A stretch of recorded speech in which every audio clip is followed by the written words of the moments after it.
Good morning students. Electromagnetic induction ह्या चॅप्टरचा next concept आपल्याला आज स्टडी करायचे. बघा बरं, इथे असणाऱ्या आजच्या व्हिडिओमध्ये आपण नेक्स्ट कन्सेप्ट घेतो, induced EMF in a stationary coil. Stationary कॉईलमध्ये आपल्याला इंड्युस्ड EMF करायचं आहे by changing magnetic field. By changing magnetic field ह्या आधी जो पॉईंट घेतलेला होता तो मोशनल EMF होता. मोशनल EMF मध्ये काय होतं, there will be an frame is changes or there will be conductor is motion. असणारा कंडक्टर फ्रेम कन्सिडर केलेली होती, बार मॅग्नेट कन्सिडर केलेला होता. दोन्ही असणाऱ्या कन्सेप्ट ज्या होत्या त्या मोशन मध्ये होत्या इन फिक्स्ड मॅग्नेटिक फील्ड. तिथे असणारी मॅग्नेटिक फील्ड फिक्स्ड केली किंवा कॉन्स्टंट ठेवली. जो मोशनल EMF कन्सेप्ट आपण ह्याच्या आधी पाहिलेला होता त्याच्यामध्ये मॅग्नेटिक फील्ड कॉन्स्टंट होती. आता हा जो कन्सेप्ट आहे त्याच्यामध्ये काय घ्यायचं आहे, तिथे असणारी मॅग्नेटिक फील्ड आपण व्हॅरी करणार. तिथे असणारी मॅग्नेटिक फील्ड व्हॅरी करणार आणि फॉर दॅट पॉईंट, ह्या पॉईंटसाठी किंवा ह्या कन्सेप्टसाठी आपल्याला एक सिस्टीम कन्सिडर करायची. बघा बरं, that system is called as a magnet coil system. ही जी सिस्टीम आहे त्याला मॅग्नेट कॉईल सिस्टीम कन्सिडर केलं जातं. That consist of magnet coil system मध्ये बघा बरं एक बार मॅग्नेट आहे which is mounted on a arc of a semicircle. एका सेमी सर्कलच्या आर्क वरती एक बार मॅग्नेट माउंट केलेले. Then that system or that semicircle, जो सेमीसर्कल आहे एका पिओटला किंवा पायोटला, याला पायोट असं म्हटलं जातं किंवा त्याला फिक्स्ड पॉईंट म्हणा किंवा सस्पेन्शन पॉईंट म्हणा, हा एका पॉईंटला काय केलेला आहे, असणारा हा सेमी सर्क्युलर पार्ट सस्पेंड केलेला आहे. आता इथं सस्पेंड केल्यामुळे काय झाला, हा इथे फ्रीली मूव्ह होऊ शकतो विथ दॅट बार मॅग्नेट. ह्या बार मॅग्नेटच्या बरोबर ही असणारा हा सेमी सर्कलचा भाग अर्ध गोल जो आहे तो अर्ध गोल काय होईल, फ्रीली मूव्ह होईल किंवा फ्रीली ऑस्युलेट होईल. Again there will be consider a consist of a coil. इथे एक कॉईल कन्सिडर केलेली आहे. It is a copper coil which consist of a 10,000 about 10,000 turns, ज्याच्यामध्ये नंबर ऑफ मॅक्सिमम टन्स असणारी इथे कॉपर वायर घेतलेली आहे. That arc is a non conducting material. ही असणारे आर्क जो आहे तो नॉन कंडक्टिंग मटेरियल आहे. ह्या सेमी सर्कलच्या आर्क वरती बार मॅग्नेट फिक्स केला. असणारा बार मॅग्नेट ही असणारी पूर्ण सेमी सर्कल एका पायोटला एका पॉइंटला सस्पेंड केलं. ठीक आहे, हे सस्पेन्शन काय करेल, हे सस्पेन्शन काय करेल, असणारी ही होल सिस्टीम, असणारा हा सगळा सेमी सर्कलचा भाग फ्रीली ऑस्युलेट होऊ शकतो. हा काय होऊ शकतो, फ्रीली ऑस्युलेट होऊ शकतो. आणि हा ऑस्युलेशन होताना इथे जी आपण कॉईल कनेक्ट केलेली आहे ती कॉईल कशी घेतलेली आहे, सच ॲज दॅट इथे असणारी कॉईल कशी कनेक्ट केलेली आहे, that bar magnet is pass through that coil. ह्या कॉईल मधून हा बार मॅग्नेट ऑस्युलेशन होताना इथून आत जाईल, बाहेर पडेल, इथून पुन्हा आत येईल, बाहेर पडेल. म्हणजे ह्याचं असणार ऑस्युलेशन कसं असेल, through bar magnet pass through that coil. Bar magnet is passed through that coil with that arc, with that semicircle. ह्या semicircle बरोबर बार मॅग्नेटचं ऑस्युलेशन होईल. होणारं ऑस्युलेशन हे हा बार मॅग्नेट पास करताना कसा होईल, हा कॉईलच्या जवळ जाईल, कॉईल मधून पास होईल, कॉईल मधून बाहेर पडेल, पुन्हा कॉईल मधून पास होऊन इकडे येईल. आता हे ऑस्युलेशन होताना बघा बरं, अगेन इथे जी काही सस्पेन्शन पॉईंट घेतलेला आहे त्या सस्पेन्शन पॉईंटची एक मीन पोझिशन आपण इथे डॉटेड लाईननी काय केलेली आहे, ड्रॉ केलेली आहे. बार मॅग्नेट जसा मीन पोझिशन पासून अवे येईल, बाजूला येईल, तसं त्याचं होणारं जे डिस्प्लेसमेंट आहे, अँग्युलर डिस्प्लेसमेंट, जे थीटाने इंडिकेट केलेलं आहे. थीटा म्हणजे काय असेल, ह्या ऑस्युलेशन मध्ये होणाऱ्या सेमी सर्कलच्या ऑस्युलेशन मध्ये असणारा थीटा म्हणजे अँग्युलर डिस्प्लेसमेंट आहे. इथे आपल्याला ऑस्युलेशन जो काही फर्स्ट सेक्शन मध्ये किंवा ऑस्युलेशन सेक्शन मधला जो काही पार्ट आहे तो ऑस्युलेशन थोडासा रेफरन्सला घ्यायचा आहे. त्याचं एक इक्वेशन ही आपण रेफरन्सला घेणार. बघा बरं, हा थीटा काय इंडिकेट करतो, थीटा इंडिकेट द मॅक्सिमम और position of bar magnet from mean position, from suspension point. ह्या सस्पेन्शन पॉइंट पासून बार मॅग्नेट किती लांब आहे हा थीटा इंडिकेट करतो. बार मॅग्नेट जवळ कॉइलच्या आला, टुवर्ड्स जर कॉइल बार मॅग्नेट मूव्ह झाला तर असणारा थीटा काय होईल, डिक्रीज होईल, कमी होईल. बार मॅग्नेट मीन पोझिशनला येईल, पुन्हा दुसऱ्या एक्स्ट्रीमला दुसऱ्या साईडला ऑस्युलेशन होतील, त्यावेळेला पुन्हा थीटा वाढेल, पुन्हा थीटा मीन पोझिशनला 0 होईल. असं ह्याचे ऑस्युलेशन होतील. तर ऑस्युलेशन आपण असंही घेऊ शकतो. फॉर एक्झाम्पल हा जो प्रोटेक्टर आपल्याला नोन आहे, प्रोटेक्टर जो आहे it is a semi circle. ह्या सेमी सर्कल वरती एका साईडला आपण बार मॅग्नेट कनेक्ट करू शकतो. इथे कॉईल असू शकते, सेमी सर्कल दिसतं, इथे बार मॅग्नेट असू शकतो, इथे कॉईल असू शकते आणि असणारं हे सेमी सर्कल जर आपण कनेक्ट केलं तर ह्याचं हे काय होतील, ऑस्सिलेशन होतील. हा असा काय होईल, फ्रीली ऑस्सिलेट होईल. ही असणारी ही सिस्टीम जस्ट इमॅजिनरी सिस्टीम आहे ती आपण ह्या प्रोटेक्टरच्या थ्रू काय करू शकतो, इमॅजिन करू शकतो किंवा तो कन्सेप्ट जो आहे तो क्लिअर करू शकतो. असणारा सेमी सर्कल, इथे बार मॅग्नेट असेल, इथे कॉईल असेल आणि असणारी ही सिस्टीम काय होईल, ह्या फिक्स्ड पॉइंट वरती, फिक्स्ड पॉइंटच्या भोवती ऑस्सिलेट होईल अशी ही सिस्टीम आहे. म्हणजेच अकॉर्डिंग टू दॅट डायग्राम ह्या फिगरवरून काय दिसतं, तर बार मॅग्नेटची मॅग्नेटिक फील्ड चेंज होते. कॉईल फिक्स आहे, कॉईल फिक्स आहे, कॉईल मध्ये असणारा ईएमएफ फिक्स आहे, म्हणजे induced EMF in a stationary coil. Coil आपण फिक्स ठेवली, स्टेशनरी ठेवली, त्याच्यावरती इंड्यूस्ड ईएमएफ होईल bye changing magnetic field, by changing magnetic field. असा हा पॉइंट आपल्याला डिस्कस करायचा.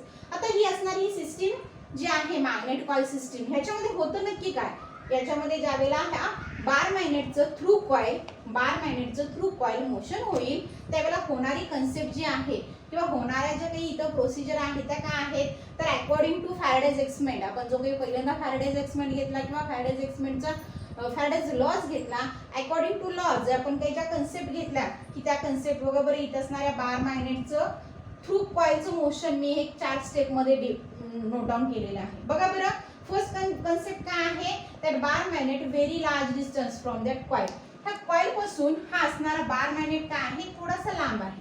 ठीक आहे, लांब असताना त्याचं मोशन होणार आहे. अगेन इथे बार मॅग्नेट कन्सिडर करताना त्याचे पोलॅरिटी ही कन्सिडर केल्या आहेत, त्याची नॉर्थ पोल आहे, साऊथ पोल आहेत आणि ह्याच्यामधून बाहेर पडणाऱ्या फ्लक्स किंवा त्याची मॅग्नेटिक फील्ड, ह्याच्यामधून बाहेर पडणाऱ्या फ्लक्स किंवा त्याची मॅग्नेटिक फील्ड इंडिकेट केलेली आहे. ज्या वेळेला हा बार मॅग्नेट इतक्या लांब डिस्टन्स वरती असेल, म्हणजे अवे फ्रॉम कॉईल असेल, त्यावेळेला जस्ट 2 मॅग्नेटिक लाईन्स किंवा दोन फ्लक्स, थोडीशी मॅग्नेटिक फील्ड ह्या कॉईल मधून पास होते. ठीक आहे, आपण काय करणार, ह्या बार मॅग्नेटला टूवर्ड्स कॉईल मूव्ह करणार. त्याचं काय करणार, टूवर्ड्स कॉईल, त्या कॉईलच्या जवळ त्याचं मोशन करणार. जसजशी कॉईल किंवा जसजसा बार मॅग्नेट कॉईलच्या जवळ येईल तसतसं काय होईल, असणारी मॅग्नेटिक फील्ड इन्क्रीज होते according to Faraday's law. as magnetic field is increased, magnet is close to that coil, coilच्या क्लोजला किंवा magnet move towards the coil, magnetic field is increases. म्हणजे सुरुवातीला बार मॅग्नेट लांब असताना जस्ट 2 नंबर ऑफ लाईन्स किंवा 2 flux pass झाल्या, थोडीशी magnetic field pass झाली. बार magnet काय झाला, कॉइलच्या जवळ आला, खूप क्लोज आला, खूप जवळ आला. त्यावेळेला काय झालं, इथून पास होणाऱ्या ज्या नंबर ऑफ मॅग्नेटिक लाईन्स ज्या आहेत किंवा फ्लक्स जे आहेत, इथं 2 कन्सिडर केल्या तर इथं काय असतील, 4 असतील. म्हणजे इथं मॅग्नेटिक फील्ड कॉईल मधून किंवा कॉईलच्या जवळ गेल्यानंतर बारची असणारी मॅग्नेटिक फील्ड काय झाली, इन्क्रीज झाली. नंबर ऑफ लाईन्स किती पास झाल्या, 4 लाईन्स पास झाले. एकदा का तो बार मॅग्नेट कॉईलच्या जवळ आला तर त्याची पुढची स्टेप्स काय असेल, ती त्या कॉईल मधून पास होईल. बार मॅग्नेट काय होईल, कॉईल मधून पास होईल. म्हणजे पुढच्या वेळेला काय असेल, पुढच्या स्टेप्सला बघितले मी जी काही डायग्राम ड्रॉ केलेली आहे, इथं काय घेतला, बार मॅग्नेट पास होताना ही पोझिशन आहे की ज्या वेळेला bar magnet in that coil, coil मध्ये आहे, त्याचं पोझिशन कुठे आहे, इन दॅट कॉईल, म्हणजे तो असा पास होताना कॉईलच्या मध्ये आलेला आहे. मध्ये आला त्यावेळेला इथे असणारी मॅग्नेटिक फील्ड किती असेल, इथे असणारी मॅग्नेटिक फील्ड किती असेल, एकदा का व्हेरी क्लोज आला, व्हेरी क्लोज आल्यानंतर जितकी मॅग्नेटिक फील्ड इथे होती, म्हणजे नंबर ऑफ 4 लाईन्स मी इथे ड्रॉ केलेले आहे किंवा इथे असणारा फ्लक्स जो आहे तो फ्लक्स किती ड्रॉ केलेला आहे, 4 लाईन्स. ज्या वेळेला हा बार मॅग्नेट इन बिटवीन कॉईल असेल त्याही वेळेला त्याची मॅग्नेटिक फील्ड किती असेल, इथं जर बी मॅग्नेटिक फील्ड असेल तर ह्या वेळेला सुद्धा मॅग्नेटिक फील्ड किती असेल, बीच असेल. म्हणजे bar magnet move very close to that coil, कॉईलच्या क्लोजला बार मॅग्नेट मूव्ह झाला त्यावेळेला इथे असणारी मॅग्नेटिक फील्ड इन्क्रीज झाली. इन्क्रीज झालेली जितकी अमाऊंट ऑफ मॅग्नेटिक फील्ड आहे बी, तितकीच मॅग्नेटिक फील्ड कधी असेल, when bar magnet is in the coil, कॉईलच्या बरोबर आत असताना सुद्धा तिथे असणारी फील्ड सुद्धा किती असेल, मॅग्नेटिक फील्ड किती असेल, बीच असेल. पुढची स्टेप्स काय असेल, तर तो बार मॅग्नेट तिथून पुढे पास होईल, म्हणजे तिथून पुढे पास होऊन तिथून काय होईल, बाहेर पडेल. आता बाहेर पडताना बघा बरं, मॅग्नेट बाहेर पडताना आत येताना त्याला कोणता पोल्स फेस केला? North pole. म्हणजे आत येताना त्यांनी नॉर्थ पोल फेस केला. बार मॅग्नेट कॉइलच्या जवळ आला तर मॅग्नेटिक फील्ड वाढते आणि बार मॅग्नेट कॉइल पासून अवे गेला, अवे फ्रॉम, त्याचं मोशन काय झालं? Away from that coil. Bar मॅग्नेटचं मोशन काय आहे? Away from that coil. At that condition काय होईल? There is an decreasing magnetic field. तिथे असणारी मॅग्नेटिक फील्ड काय होईल? डिक्रीज होईल. म्हणजे एकदा का इथून तो बाहेर पडला तर त्याची असणारी मॅग्नेटिक फील्ड काय होईल? डिक्रीज होईल.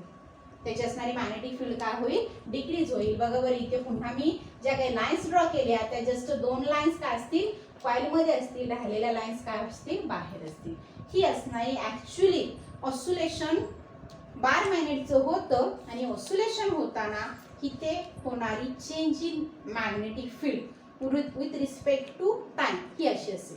बघा बरं, चेंज इन मॅग्नेटिक फील्ड कशी व्हॅरी होते ह्या असणाऱ्या 4 एक डायग्राम वरून कळतं. बघा बरं, बार मॅग्नेट क्लोज झाला, मॅग्नेटिक फील्ड वाढेल. बार मॅग्नेट व्हेरी क्लोज झाला, जी मॅग्नेटिक फील्ड वाढलेली आहे तेवढीच मॅग्नेटिक फील्ड ह्या दुसऱ्या पोझिशनला असेल ज्या वेळेला बार मॅग्नेट कॉइलच्या मध्ये असेल. पुन्हा बार मॅग्नेट इथून बाहेर पडेल त्यावेळेला काय होईल? मॅग्नेटिक फील्ड डिक्रीज होईल. मॅग्नेटिक फील्ड काय होईल? डिक्रीज होईल. आणि फॉर दॅट त्या पॉइंट मध्ये असणारा नेक्स्ट कन्सेप्ट आहे, we can draw that of magnetic field or flux.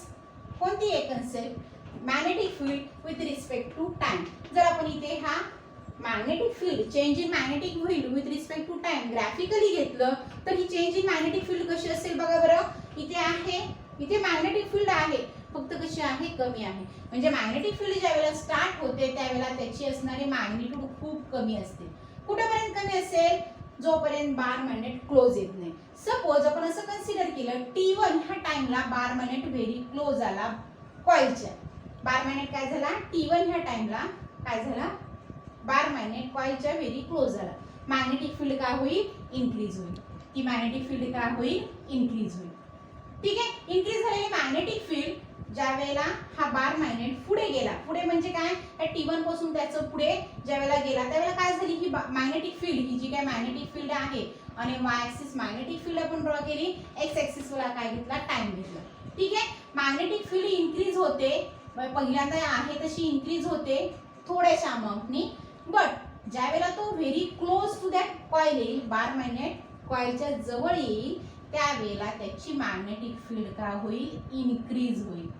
ठीक आहे. ही इन्क्रीज झालेली मॅग्नेटिक फील्ड ही ह्या दुसऱ्या पुढच्या असणाऱ्या पोझिशनला काय होते?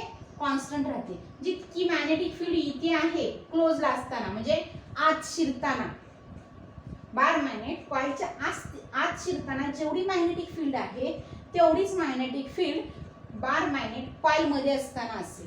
बार मॅग्नेट कॉइल मध्ये असताना असेल म्हणजे ह्या पुढच्या पोझिशनला at that position that magnetic field is constant. ती मॅग्नेटिक फील्ड वाढली आणि ती वाढलेली तेवढीच राहिली, कॉन्स्टंट राहिली. पुन्हा टाइम वाढला किंवा त्या असणाऱ्या मॅग्नेटला आपण काय केलं? तिथून अवे घेतलं तर काय होते? मॅग्नेटिक फील्ड डिक्रीज होते. म्हणजे पुढच्या कंडिशनला there will be decreasing of magnetic field. Then we can consider at a time T2 that magnetic field is decreases up to 0. म्हणजे हे असेल ते त्याचं झालेलं ऑस्युलेशन आहे with respect to time by changing magnetic field or magnetic flux. Time बदलला तर तिथं असणाऱ्या ऑस्युलेशनमुळे मॅग्नेटिक फील्ड कशी बदलते हे ग्राफिकली दिसतं. बघा बरं, काय सांगितलं? पहिल्यांदा बार मॅग्नेट जवळ येतो, मॅग्नेटिक फील्ड थोडीशी रिअरली खूप अमाऊंट मध्ये चेंज होते, वाढते. ती वाढलेली मॅग्नेटिक फील्ड मॅक्सिमम होते ज्यावेळेला बार मॅग्नेट खूप जवळ येतो आणि वाढलेली जी आहे ती ॲज इट इज राहते ज्यावेळेला बार मॅग्नेट काय असतो? त्या कॉइल मध्ये असतो. आणि पुन्हा ती मॅग्नेटिक फील्ड काय होते? डिक्रीज होते ज्या वेळेला बार मॅग्नेट त्या कॉइल मधून बाहेर पडतो. हे त्याचं काय असेल? एक ऑस्युलेशन इथून इथपर्यंत. पुन्हा तो काय होईल? ते असणारी सेमी सर्कल जो आहे तो एकदा इकडून इकडे रोटेट झाला की दुसरी पोझिशन काय असेल? पुन्हा तो रिव्हर्स येईल. ऑस्युलेशन्स होतात म्हणजे काय होतं? अलॉंग ए मीन पोझिशन तो टू अँड फ्रो एका एक्स्ट्रीमला दुसऱ्या एक्स्ट्रीमला, एका एक्स्ट्रीमला दुसऱ्या एक्स्ट्रीमला असं त्याचं कंटिन्युअस ऑस्युलेशन होईल. त्यावेळेला change in magnetic field with respect to time हे ग्राफिकली रिप्रेझेंटेशन असेल. सेम ॲज टू ज्यावेळेला मॅग्नेटिक फील्ड चेंज होते तर according to Faraday's law as there is an change in magnetic field there is an induced EMF or current is induced, EMF is induced. म्हणजे इथं जर magnetic field जर change होत असेल तर त्या कॉइलमध्ये करंट इंड्यूस्ड होतो. मॅग्नेटिक फील्ड चेंज झाली, इन्क्रीज झाली, इंड्यूस्ड करंट होईल. मॅग्नेटिक फील्ड कॉन्स्टंट राहिली, करंट इंड्यूस्ड होईल, करंट इंड्यूस्ड होईल. म्हणजे ज्या वेळेला चेंज इन मॅग्नेटिक फ्लक्स आहे, चेंज इन मॅग्नेटिक फील्ड आहे, तर फॅराडेज लॉ काय सांगतो, as there is an change in magnetic field there is an EMF is induced. EMF काय होतो, induced होतो. Then that of graphical representation of induced EMF and time जे आपण आहे ते सुद्धा आपण ग्राफिकली प्लॉट करून बघू बरं. हा असणारा इंड्यूस्ड EMF आपण ई कन्सिडर केला. ठीक आहे. असणारा इंड्यूस्ड EMF कसा व्हॅरी होईल बघा बरं. हे जस्ट मोशन घेतलं आणि मॅग्नेटिक फील्ड वाढते वाढते पुन्हा कमी होते. ते आपण ह्या डायग्राम वरून घेतलं. पण जर हे डायग्राम वरून आपण इंड्यूस्ड EMF कसा होतो, इंड्यूस्ड EMF ची अमाउंट घ्यायची म्हणली तर किंवा त्याची डायरेक्शन घ्यायची म्हणली तर बघा बरं काय असेल, मॅग्नेटिक फील्ड इथे असताना काय असेल, कमी आहे. करंट इंड्यूस्ड होतो खूप कमी अमाउंट मध्ये किंवा नियर अबाउट 0. तो करंट जो असेल तो काय असणार आहे, नियर अबाउट 0 असेल. ज्या वेळेला मॅग्नेटिक फील्ड वाढते त्यावेळेला इंड्यूस्ड करंट ही वाढतो. बट इथे असणारी बघा बरं अकॉर्डिंग टू लेन्झ लॉ असणारा मॅग्नेटिक फ्लक्स किंवा change in flux is opposite to that induced current. म्हणजे इथं असणारा जो इक्वेशनचा भाग आहे, कोणतं equation, E is equal to minus d∅/dt. म्हणजे फ्लक्स चेंज इन फ्लक्स जर असेल तर चेंज इन फ्लक्स असताना इथं असणारा इंड्यूस्ड EMF काय असतो, अपोजिट टू दॅट फ्लक्सच्या अपोजिट असतो. म्हणजे इथं काय होईल, ॲज दॅट नॉर्थ पोल कॉइलच्या जवळ आला, फील्ड वाढते, करंट इंड्यूस्ड होतो. बट करंट जो काही इंड्यूस्ड होतो तो कसा असणार आहे, इन अँटी क्लॉकवाइज सेन्स. तो कसा असेल, इन अँटी क्लॉकवाइज सेन्स मध्ये असेल. तो कसा असेल, अँटी क्लॉकवाइज सेन्स मध्ये असेल. जो त्यावेळेला तो अँटी क्लॉकवाइज सेन्स मध्ये असेल त्यावेळेला तिथे इंड्यूस्ड होणारा करंट हा मॅक्झिमम करंट असेल किंवा त्याला पीक व्हॅल्यू, इंड्यूस्ड EMF ची व्हॅल्यू कशी असेल, मॅक्झिमम असेल, ज्याला आपण पीक व्हॅल्यू म्हणू. But that peak value is A negative peak value. इथे असणारी पीक व्हॅल्यू कशी असेल, निगेटिव्ह पीक व्हॅल्यू असेल. म्हणजे इथे असणारा करंट वाढतो पण तो कसा वाढतो, negatively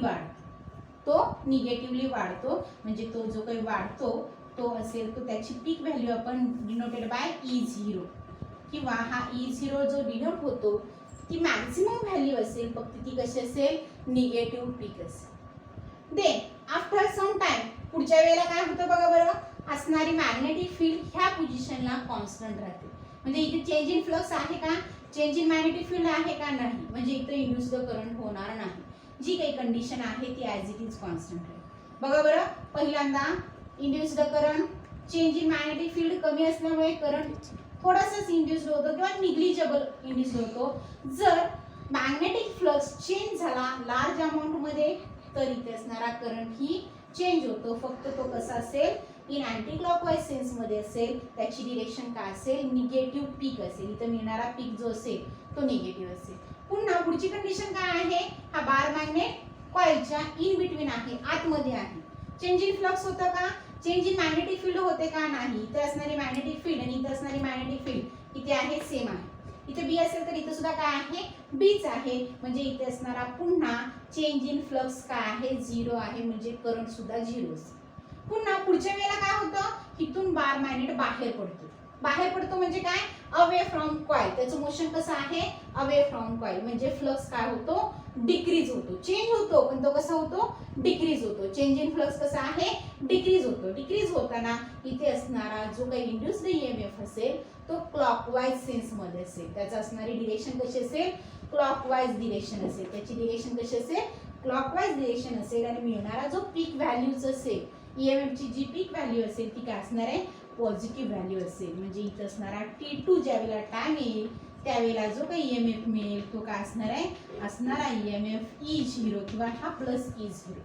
this is the graphical representation for EMF with respect to time when that of bar magnet oscillate through that coil. Coil मधून बार मॅग्नेट ऑसिलेट होताना हा change in EMF with respect to time त्याचा graph असेल. Change in magnetic field with respect to time हा त्याचा graph असेल. आता induced EMF होतो, ईएमएफ इंड्युस्ड होतो किंवा इथं करंट इंड्युस्ड होतो. तो करंट जो काही इंड्युस्ड होतो तो आपण इथे अगेन ह्या असणाऱ्या जो काही आपण मॅग्नेट कॉईल सिस्टीम कन्सिडर केली त्या कॉईलमध्ये अगेन ह्या कॉईलला काय केलेलं आहे, थोडंसं एक सर्किट कनेक्ट केलेलं आहे किंवा याला कॅपॅसिटर कनेक्ट केलेला आहे. होणारा induced current is used to charge capacitor. इथे असणारा कॉईलमध्ये करंट इंड्युस्ड होतो by changing magnetic field. Induced होणारा जो ईएमएफ आहे त्या ईएमएफला कॅपॅसिटर मध्ये घेतलेला आहे, जो कॅपॅसिटर आपल्याला चार्ज करायचे. आता हे चार्जिंग होताना बघा बरं इथं असणारा एक आणखीन एक सर्किट आहे या डायग्राम मध्ये किंवा या सिस्टीम मध्ये आणखीन एक सर्किट आहे, त्यासाठी मी थोडंसं इरेज करते. बघा बरं असणारं सर्किट कसं आहे, असणारं सर्किट त्या असणाऱ्या कॉईलला आपण काय करणार आहे, कॅपॅसिटर कनेक्ट करणार आहे. पण हा कॅपॅसिटर कनेक्ट करताना आपण एक थोडासा रेजिस्टन्स घेऊ आणि त्याच्या डायोड घ्यायचे, डायोडला पुन्हा कॅपॅसिटर, म्हणजे ही असणारी त्याची एक इथे असणारी सर्किटचा कन्सेप्ट आहे. म्हणजे ही जी काही कॉईल आहे ती कॉईल आपण काय करणार, capacitor through resistance and diode इथं आहे, हे आहे ते साइन काय आहे, डायोड आहे आणि हा कॅपॅसिटर आहे.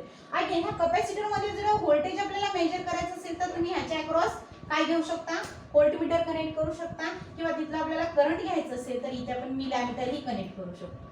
ठीक आहे, असं एक सर्किट पुन्हा या टेक्स्टबुक मध्ये आपल्याला आहे. ह्या कॉईलच्या अक्रॉस इंड्युस्ड होणारा ईएमएफ आपल्याला ह्या कॅपॅसिटर मध्ये घ्यायचा. आता ज्या वेळेला इथे कॉईल मध्ये इंड्युस्ड करंट होतो त्यावेळेला इंड्युस्ड होणारा करंट कसा आहे, एक मॅक्झिमम निगेटिव्ह आहे, एक मॅक्झिमम पॉझिटिव्ह आहे. एक मॅक्झिमम निगेटिव्ह आहे, एक मॅक्झिमम पॉझिटिव्ह आहे, दोन्ही आहेत. एक मॅक्झिमम निगेटिव्ह आणि दुसरा किती आहे, मॅक्झिमम पॉझिटिव्ह आहे. ज्या वेळेला ह्या कॅपॅसिटरला आपण चार्ज करू त्यावेळेला कॅपॅसिटर चार्ज होताना ही चार्ज होणारी पोझिशन कशी असेल, बार मॅग्नेट इथून ह्याच्या कॉईल मध्ये येतो, बार मॅग्नेटचं मोशन होतं, कॉईल मध्ये येतो, कॉईल पासून बाजूला जातो, पुन्हा कॉईल मध्ये येतो, बाजूला जातो. आता बघा बरं कॉईलच्या जवळ येताना टुवर्ड्स कॉईलच्या बार मॅग्नेटचं मोशन होताना असणारा ईएमएफ वाढतोय, पण तो कसा असेल, निगेटिव्ह ईएमएफ असेल. तो काय असेल, मॅक्झिमम ईएमएफ -E0 आहे. मॅक्झिमम ईएमएफ किती, -E0 आहे. तो बारच्या जवळ येताना किंवा हा बार मॅग्नेट कॉईलच्या जवळ येताना ईएमएफ वाढतो, पण तो निगेटिव्ह ईएमएफ आहे. पण ज्या वेळेला बार मॅग्नेट ह्या कॉईलच्या बाजूला जातो, अवे जातो त्यापासून पास होऊन बाजूला जातो, त्यावेळेला पुन्हा करंट इंड्युस्ड होतो आणि इंड्युस्ड होणारा करंट आता मिळतो तो कसा आहे, पॉझिटिव्ह करंट आहे. Means when there is an connected one of the circuit, हे सर्किट जे कनेक्ट केलेलं आहे त्या सर्किट मध्ये डायोड आहे. डायोड काय करतो, it is an unidirectional current flow. एकाच डिरेक्शन मध्ये फॉरवर्ड डिरेक्शन मध्ये काय करतो, करंट फ्लो करतो. म्हणजे जर डायोड कनेक्ट असेल तर डायोड मुळे काय होईल, तिथे असणारा जस्ट पॉझिटिव्ह पीक ह्या कॅपॅसिटरच्या अक्रॉस फ्लो होईल. म्हणजे डायोड मधून फक्त पॉझिटिव्ह पीकच काय होतो, फ्लो होतो. कारण हा diode PN junction diode unidirectional current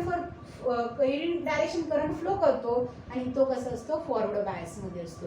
म्हणजे ह्या कॉईल मधून येणारा पॉझिटिव्ह पीक फक्त काय असणार आहे, कॅपॅसिटरला चार्ज करेल.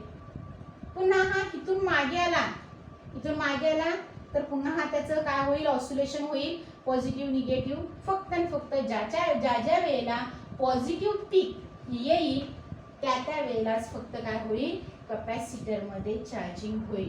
आता हा कॅपॅसिटर कुठेपर्यंत चार्ज होईल, up to that capacitor till charges up to the maximum induced EMF. इथं कॅपॅसिटर काय होईल, charges up to maximum EMF. जोपर्यंत ह्याच्यामध्ये काय होत नाही, मॅक्झिमम ईएमएफ नोट डाऊन होत नाही तोपर्यंत ह्या कॅपॅसिटरचं काय होईल, चार्जिंग होईल. त्याच्या अक्रॉस असणारं व्होल्टेज आपल्याला मेजर करता येईल, त्याच्या अक्रॉस असणारा जो करंट आहे तोही मेजर करता येईल bye connecting voltmeter and millimetre. But आता ह्याचं असणारे हे जे काही रिलेशन आहे फक्त आपल्याला हे मॅथमॅटिकली थोडंसं यूज करायचं आहे by using EMF equation in magnitude. ईएमएफचं जे इक्वेशन आहे ते मॅग्निट्यूडच्या फॉर्मॅट मध्ये आपल्याला घ्यायचं आहे. बघा बरं ईएमएफ आपल्याला नोन आहे E = d∅dt just in magnitude. Change in magnetic flux with respect to induced EMF. EMF is equal to D phi by D T. This is the magnitude, म्हणजे ही आहे ते इक्वेशनची जस्ट मॅग्निट्यूड आहे. आता आपल्याला equation घेताना इथं जे काही व्हेरिएशन होतं, ऑस्युलेशन होतं, ऑस्युलेशन होताना मॅग्नेट काय होतो, कॉइलमध्ये जातो, कॉइलच्या बाजूला जातो, पुन्हा येतो, ह्याचं ऑस्युलेशन होतो टू अँड फ्रो. पण ऑस्युलेशन होताना इथे जी काही मेन व्हॅल्यू चेंज होते ती मेन व्हॅल्यू काय आहे, अबाउट दॅट मीन पोझिशन. ही जी काही मीन पोझिशन आपण कन्सिडर केलेली आहे, ह्या मीन पोझिशनच्या अबाउट बार मॅग्नेटचं ऑस्युलेशन होतं किंवा ह्याचं अँग्युलर डिस्प्लेसमेंट होते, म्हणजे इथे असणारा थिटा व्हॅल्यू होतो. हा बार मॅग्नेट क्लोज गेला तर थिटा 0 डिक्रीज होतो, मीन पोझिशनला थिटा काय असेल 0 असेल. पुन्हा बार मॅग्नेट इकडे गेला तर थिटा पुन्हा वाढेल, पुन्हा बार मॅग्नेट इकडे आला तर थिटा 0 होईल. म्हणजे ह्या ऑसिलेटरी मोशन मध्ये, त्या सिस्टीमच्या ऑसिलेटरी मोशन मध्ये चेंज होतो. तो कशामध्ये चेंज होतो, मॅग्नेटिक फील्ड चेंज होते, इंड्यूस्ड ईएमएफ चेंज होतो, त्याबरोबर इथं असणारं ऑसिलेशन जे आहे ते विथ रिस्पेक्ट टू थिटा सुद्धा चेंज होतो. म्हणजे ह्या इक्वेशन मध्ये आपल्याला थिटा घ्यायचं. थिटा कसं घ्यायचं, तर ह्या इक्वेशनला थोडंसं रिअरेंज करू. E is equal to D phi by D theta into D theta divide by D T. म्हणजे ह्या इक्वेशनला डिवाइड अँड मल्टिप्लाय डी थिटाने केलं. ह्या इक्वेशनला काय केलं, डी थिटाने डिवाइड केलं, डी थिटाने मल्टिप्लाय केलं. हे दोन्ही कॅन्सल होतील, पुन्हा D phi by D T equation as it is असेल.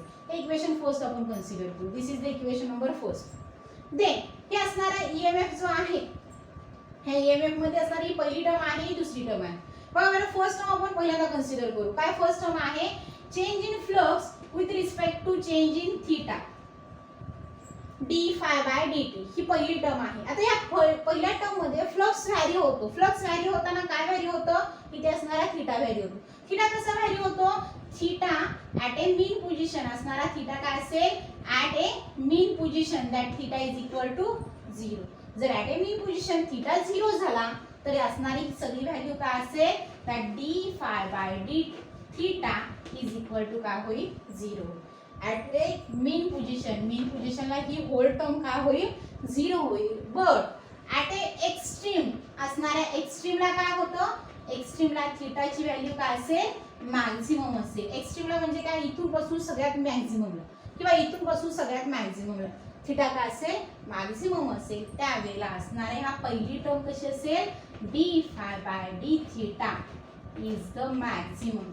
D phi by D theta काय असेल, मॅक्झिमम असेल ॲट द एक्स्ट्रीम पोझिशन. असणाऱ्या एक्स्ट्रीम पोझिशनला ही कंडिशन असेल. देन ह्याच इक्वेशन मधला आपल्याला पहिल्या इक्वेशन मधला काय घ्यायचंय, दुसऱ्या टर्मचा भाग घ्यायचाय. आता दुसरा टर्म काय आहे, D theta by D T, change in angle with respect to time. आता हा चेंज इन अँगल आहे तो कसा आहे, अँग्युलर डिस्प्लेसमेंट आहे, आणि ह्याच्यामध्ये आपण जस्ट ऑस्युलेशन इक्वेशनचा यूज करणार आहे. आठवत असेल तर बघा बरं, ऑस्युलेशन मध्ये असणारं displacement y is equal to, एक इक्वेशन आहे a sin omega T, y is equal to a sin omega T. This is the डिस्प्लेसमेंटचं इक्वेशन आहे ऑस्युलेशन मध्ये. बघा बरं, आपल्याला हे इक्वेशन फक्त थिटाच्या फॉर्मॅट मध्ये घ्यायचे. कसे घ्याल, that theta is equal to theta 0, theta is equal to theta 0 sin omega T. Theta is equal to theta 0 sin omega T. Where theta 0 काय असेल, थिटा 0 इज एन एम्प्लिट्यूड. जो थिटा 0 आहे तो काय आहे, it is the amplitude of a oscillating bar. जो काही बार magnet oscillate होतो त्या बार मॅग्नेटिकची काय असणारे ही एम्प्लिट्यूड असेल. देन ओमेगा टी, इथे असणारा omega T is in phase. Omega T phase असतो, त्याच्यामध्ये असणारा ओमेगा काय आहे, it is the angular displacement, sorry it is a angular velocity, and that angular velocity is equal to, relation आहे 2 pi into new, किंवा हा 2 पाय N. N म्हणजे किंवा न्यू म्हणजे काय, फ्रिक्वेन्सी. सेकंड आपल्या असणारे सेकंड पार्ट मध्ये आपल्याला फ्रिक्वेन्सी न्यू नी इंडिकेट होते. बघा बरं, ओमेगाची व्हॅल्यू काय असेल, ओमेगा इज इक्वल टू 2 पाय new.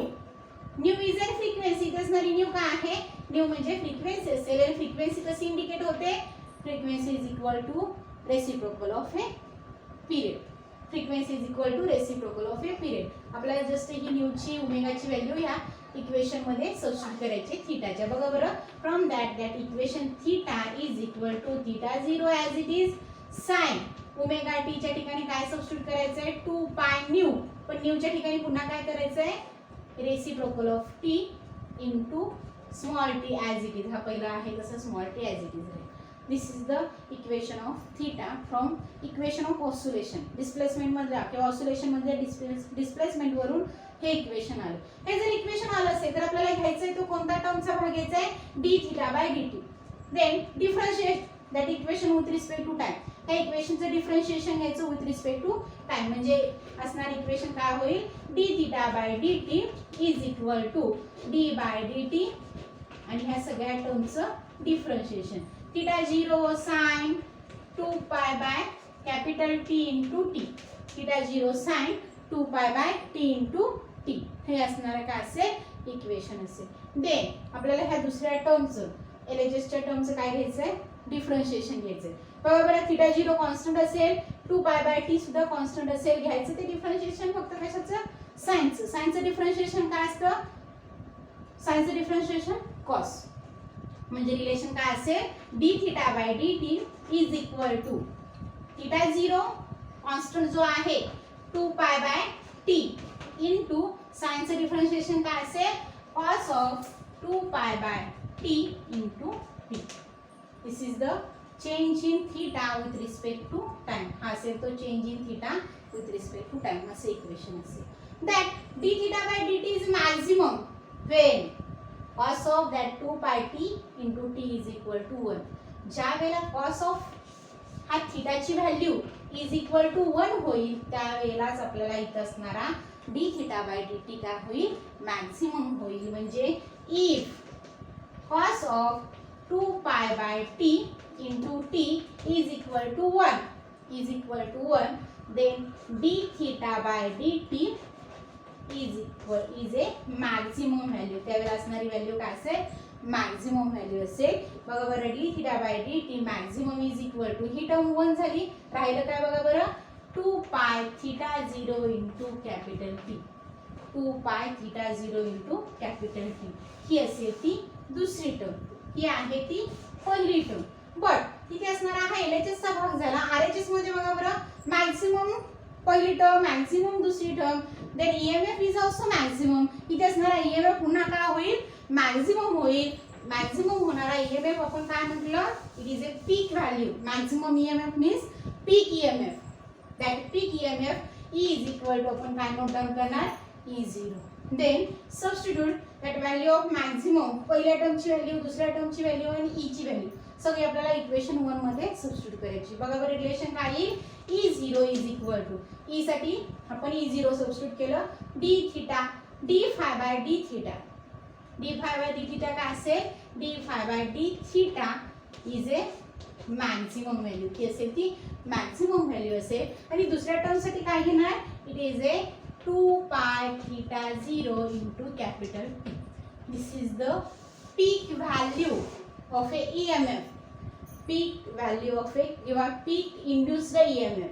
It is a peak induced EMF in that stationary coil by changing magnetic field. And according to that equation, ह्या equation वरून आपल्याला काय दिसतं, that peak EMF is directly proportional to E0 is directly proportional to amplitude, and that of E0 is inversely proportional to period of oscillation of that bar magnet. Bar magnet जो ऑस्युलेट होतो त्याच्या पिरियडशी हा काय असेल, इनव्हर्सली प्रोपोर्शनल असेल आणि त्याच्या अँप्लिट्यूडशी काय असेल, डायरेक्टली प्रोपोर्शनल असेल. This is the induced EMF in a stationary coil in changing magnetic field.